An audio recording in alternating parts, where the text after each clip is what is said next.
Hello mga mi! Tutorial tayo ng ginawa kong fuzzy wire flowers na nilagyan ko ng bear sa gitna. Hindi naman siya mahirap gawin. 20 pieces lahat ang nagamit kong fuzzy wire dito. Ang cute nila mga mi. Unahin muna natin gawin yung bear. Sumukat muna ako ng 12 cm tapos gumawa ako ng bilog.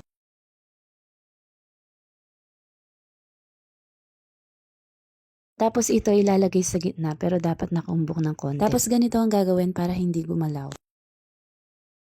Sunod papunta ulit sa gitna mga mi.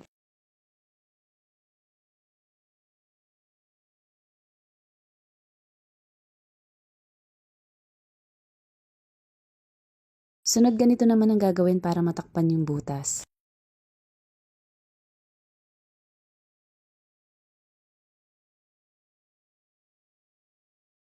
Para lang tayong nananahi dito mga mi.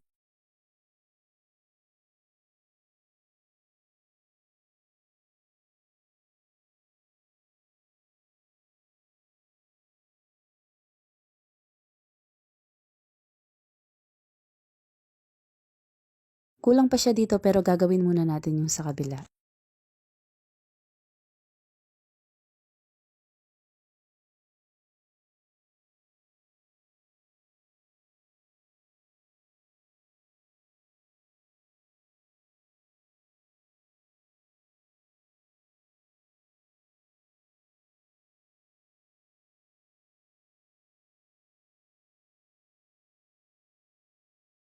Tapos kumuha pa ako ng isang fuzzy wire para matakpan yung gilid.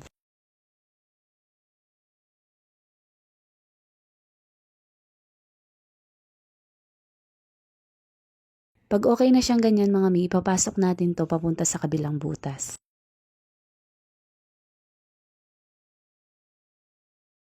Tapos ganun ulit ang gagawin para matakpan lahat.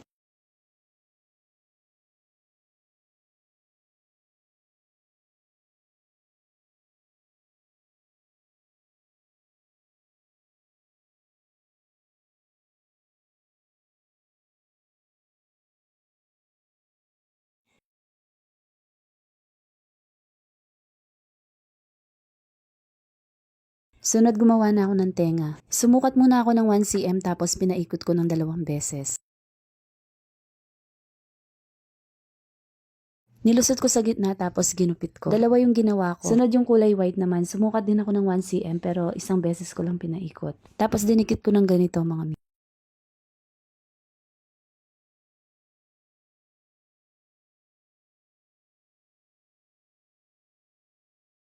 Sunod yung ilong naman. Sumukat ulit ako ng 1 cm tapos gumawa ako ng bilog. Tapos tatakpan ulit 2 beses lang.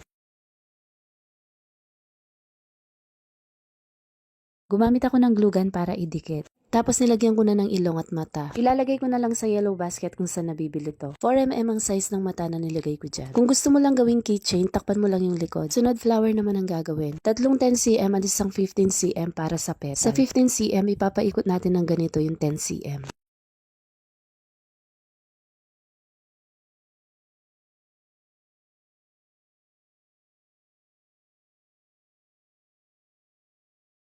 Tapos ibababa lang yung dalawa sa gilid.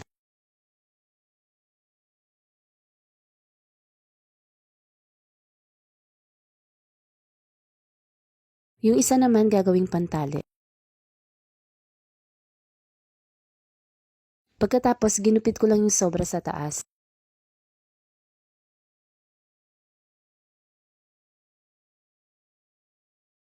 Ginupit ko rin yung sobra sa ibaba. 7 petals ang ginawa ko mga mi. Tapos pinagsama-sama ko na.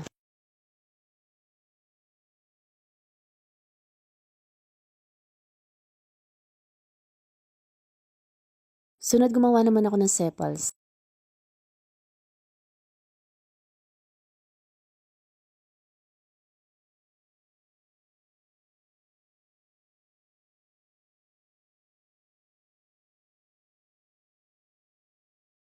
Dalawa yung ginawa ko mga mi. Tapos dinikit ko na. Lagyan ko na din ng floral wire.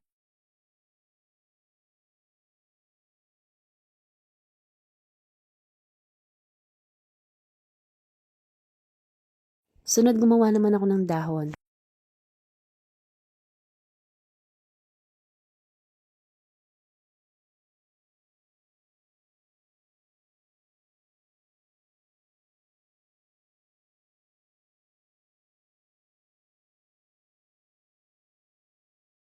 Dalawa din yung ginawa ko. Tapos binalutan ko na ng floral tape at nilagay yung dahon.